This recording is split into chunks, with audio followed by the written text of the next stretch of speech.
नौ देवियों की कथा। साल में 2 बार प्रत्येक वर्ष मनाया जाने वाला नवरात्रा में पूजा उपासना की जाती है। इन 9 दिनों की उपासना में माँ दुर्गा की भिन्न भिन्न रूपों का अपना एक अलग ही महत्व है। माँ दुर्गा प्रकृति है और वे प्रकृति की रक्षा के लिए सदैव सजग रहती है। माँ ने अनेक रूपों में अवतार लिया है। इन 9 रूपों की उपासना भक्तगण पूरी श्रद्धा से करते हैं और माँ के प्रत्येक रूपों के पीछे धार्मिक, सामाजिक और सांस्कृतिक महत्व है। आइए पहली नवरात्रि में पूजी जाने वाली माँ शैलपुत्री के बारे में विस्तार से जानते हैं। माँ दुर्गा के सर्वप्रथम रूप शैलपुत्री है। हिमालयन के यहाँ पुत्री के रूप में जन्म लेने के कारण उनका नाम सती पड़ा। एक बार की बात है, सती का विवाह भगवान शिव से हो चुका था। इस विवाह से प्रजापति बिल्कुल भी प्रसन्न नहीं थे और उन्होंने अपने भवन पर एक बड़े यज्ञ का आयोजन किया। स्वामी, आपने देवी देवताओं, गंधर्व, अपनी पुत्री, जमाता सबको आमंत्रित किया है, परंतु स्वामी आप भूल रहे हैं कि आप देवों के देव महादेव और सती को इस यज्ञ में नहीं बुलाया है। कौन महादेव? वो जो अपने शरीर को लोगों के मरे हुए भस्म से अपने शरीर को रंगते हैं, जिसके इर्द गिर्द दैत्यों और गणों का समावड़ा रहता है। उस पुत्री को निमंत्रण दूं जिसने ऐसे वर की इच्छा की है। मैं इस यज्ञ में किसी भी ऐसे साधु को आमंत्रित नहीं करूंगा जिसके कुल का भी पता नहीं।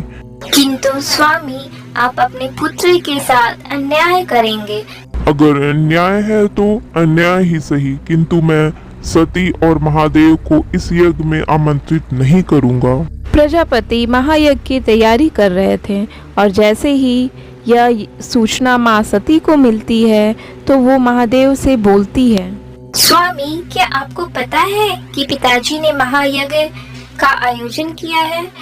उस यज्ञ में सभी देवी देवतागण, विष्णु, ब्रह्मा और मेरी बहनों तक को आमंत्रित किया है। चले स्वामी, हम भी चलते हैं।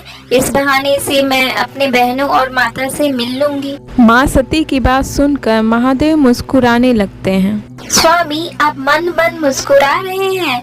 आप मेरी मन की बात नहीं समझ रहे हैं। इतने बड़े यज्ञ का आयोजन किया है, हमें वहाँ जाना चाहिए।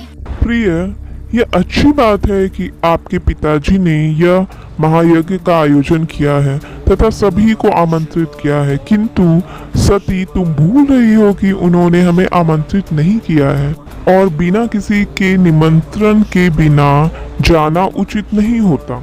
आप यह कैसी बातें कर रहे हैं महादेव? भला यह एक पिता अपनी पुत्री को निमंत्रण पत्र क्यों देगा?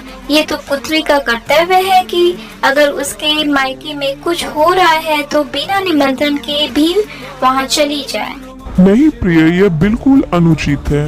माना वो तुम्हारे पिता है और तुम उसकी पुत्री, किंतु तुम अब एक विवाहित हो। तुम्हारा विवाह मेरे साथ हुआ है। मैं ये नहीं कहता कि वो मुझे निमंत्रण दें, परंतु अगर उन्हें तुम्हें बुलाना होता तो वो तुम्हें जरूर आमंत्रित करते। इसीलिए तुम्हारा वहाँ जाना उचित नहीं होगा। किंतु ये जानने के बाद कि पिताजी ने महायज्ञ का आयोजन किया है और सभी को आमंत्रित किया है, यह सोचकर वो अपने आप को रोक नहीं पाई। सती महादेव से आज्ञा लेकर पिताजी के घर जाती है। पिताजी, आपने इतने बड़े यज्ञ का आयोजन किया है और आपने पुत्री को नहीं बुलाया। मुझे जिसे जिसे आमंत्रित करना था उसे आमंत्रित कर लिया है और तुम बिना निमंत्रण के आई हो। अब ऐसा तो मत कहिए। सती कितने मन से आई है। आओ पुत्री, तुम्हारा स्वागत है। महादेव नहीं आए? माँ, मुझे जैसे पता चला महायज्ञ हो रहा है, मैं यहाँ आ गई। मैंने महादेव से कहा था, किंतु उन्होंने कहा कि बिना निमंत्रण किसी के यहाँ नहीं जाना चाहिए। सती, तुम्हारे से समझदार तो तुम्हारा पति है। शमशान की राख को लपेट कर रहने वाले का मेरे महायज्ञ में कोई स्थान नहीं है। पिताजी, पिताजी, आपको जो कहना है वो मेरे से कह लीजिए, परंतु महादेव के बारे में कोई अपशब्द मत बोलिए।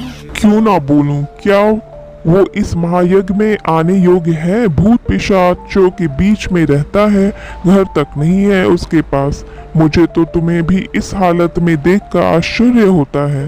तुम भी उसके साथ रहकर उसी की जैसी हो गई हो। देखो अपनी बहनों को, उनके पतियों को, उनके आभूषण को देखो। आखिर उस अघोरी ने तुम्हें दिया ही क्या है? बस कीजिए पिताजी, मैं आपको कुछ नहीं कह रही हूँ तो आप महादेव के बारे में कुछ भी बोले जा रहे हैं। सही कह रहे थे महादेव, मुझे यहाँ आना ही नहीं चाहिए था। जहाँ एक स्त्री के पति का अपमान होता हो, उसे वहाँ उस स्थान पर रुकना ही नहीं चाहिए। तुम्हें मैंने वैसे भी निमंत्रण नहीं दिया था। अभी इस समय तुम यज्ञ से चली जाओ। अपना और भगवान शिव का अपमान माँ सती सह नहीं पाई। उन्होंने अपने पिता प्रजापति को दंड देने के लिए स्वयं को अग्नि के ज्वाला में स्वाहा कर दिया। उन्हें ऐसा देखकर माँ बहनें चित्कार उठी और महादेव को जैसे पता चला कि शैलपुत्री अग्नि की ज्वाला में स्वाहा हो रही है, तो वो क्रोधित होकर प्रजापति के भवन में उपस्थित होते हैं। अग्नि में सती को जलता देखकर वह अग्नि को पैरों से ध्वस्त कर देते हैं और माँ सती के जलते हुए शरीर को हाथों में उठाकर दुखी मन से वहां से चल देते हैं। जलते हुए सती के अंग जहाँ जहाँ गिरे वो धरती पावन हो गई। वहाँ माँ सती हिमालय के यहाँ पुत्री के रूप में जन्म लेती है और अगले जन्म में भी वह भगवान शिव की अर्धांगिनी बनती है। माँ शैलपुत्री के रूप में माँ के अनंत शक्ति का आभास होता है। माँ शैलपुत्री का वाहन गाय है तथा माँ के इस रूप की आराधना करने से मनुष्य का चंद्रमा सही रहता है। वहीं दूसरा नवरात्रा माँ दुर्गा के स्वरूप ज्ञान की देवी ब्रह्मचारिणी का मनाया जाता है। माँ ब्रह्मचारिणी की कथा मनुष्य के कठिन जीवन में संबल बनने की प्रेरणा देती है। माँ ब्रह्मचारिणी ने भी हिमालय के यहाँ पुत्री के रूप में जन्म लिया और जब उनके विवाह की बात चली तो नारद मुनि उनके समक्ष उपस्थित होते हैं। नारायण नारायण। हे माते, आपके घर में आपके विवाह की बातें चल रही हैं, किंतु मैं आपको यह अवगत कराने आया हूँ कि पिछले जन्म में आप सती थी, भगवान शिव की अर्धांगिनी थी। आपके शरीर दाह करने के पश्चात भगवान शिव घोर तपस्या में लीन हो गए। अतः भगवान शिव की तपस्या समाप्त करने और संसार की सुरक्षा हेतु आपको भगवान शिव से विवाह होना अति आवश्यक है। हे नारद मुनि, आपने मुझे इस बात से तो अवगत करा दिया, किंतु महादेव को मैं कैसे पा सकती हूँ, इसका वर्णन तो आपने किया ही नहीं। नारायण नारायण। आप तो स्वयं ज्ञान से परिपूर्ण है माते। आप यह स्वयं भली भांति जानती हैं कि महादेव को पाना इतना भी सरल नहीं है। उसके लिए आपको तपस्या करनी होगी। आपकी तपस्या ही महादेव को प्रकृति के समीप ले जाएगी। महादेव से विवाह करने के लिए जब माता अपने पिता और माता से आज्ञा लेती है। हे पुत्री, महादेव ही क्यों, इतनी कठिन भक्ति के लिए मैं तुम्हें कैसे आज्ञा दे सकती हूँ। मैं तुम्हारे लिए उनसे भी अच्छा सुयोग्य वर ढूंढ सकती हूँ। पुत्री, हम तुम्हें इतने कष्ट में नहीं देख सकते। माता, पिताजी, मैं पिछले जन्म में मैं महादेव की अर्धांगिनी थी और इस जन्म में भी मैं महादेव की ही अर्धांगिनी बनूंगी।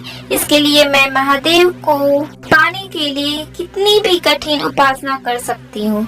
मुझे मेरे कर्तव्य से ना रोके। आप दोनों मुझे आज्ञा दें कि मैं अपनी तपस्या में सफल हो सकूं।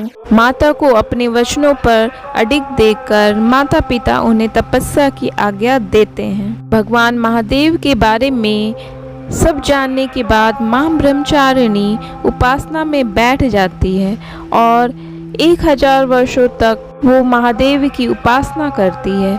माँ को कन्या के रूप में तपस्या करते देखकर ही उनका नाम ब्रह्मचारिणी पड़ता है।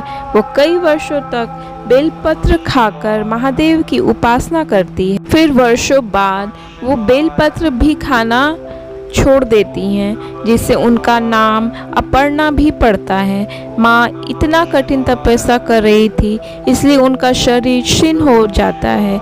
यह देखकर सब देवता चिंतित हो जाते हैं। तब ब्रह्म देवता सब देवता के साथ माँ के पास आते हैं। हे माते, आप वर्षों तक महादेव के लिए कठिन तपस्या उपासना कर रही हैं। इतना कभी भी किसी ने महादेव के लिए नहीं किया।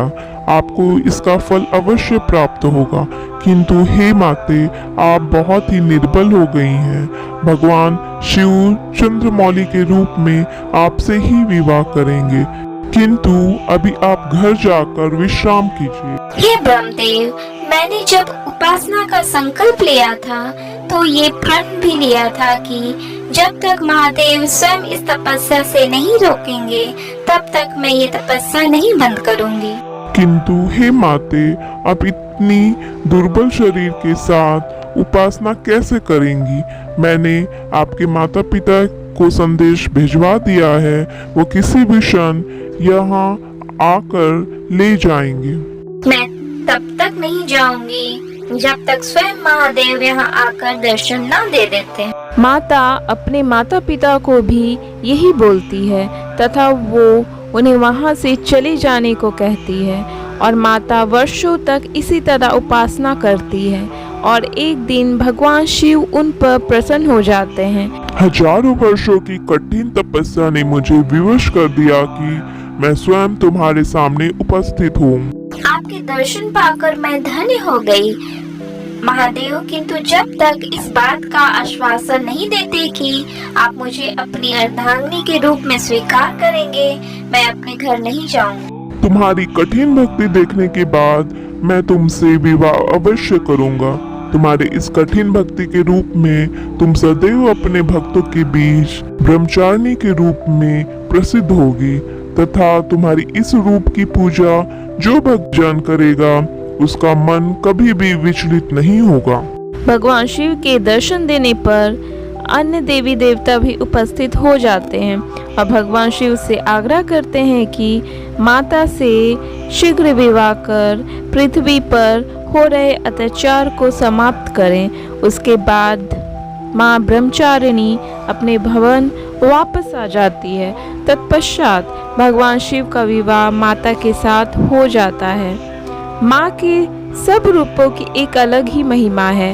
वह कठिन से कठिन समय पर विचलित न होने का संदेश देती है तथा अपने कर्म को सर्वोपरि रखने का उद्देश्य भी देती है। और जो भक्त माता का स्मरण दिल से करता है उसकी सभी मनोकामना पूर्ण हो जाती है। जय माता दी। Like, subscribe and share.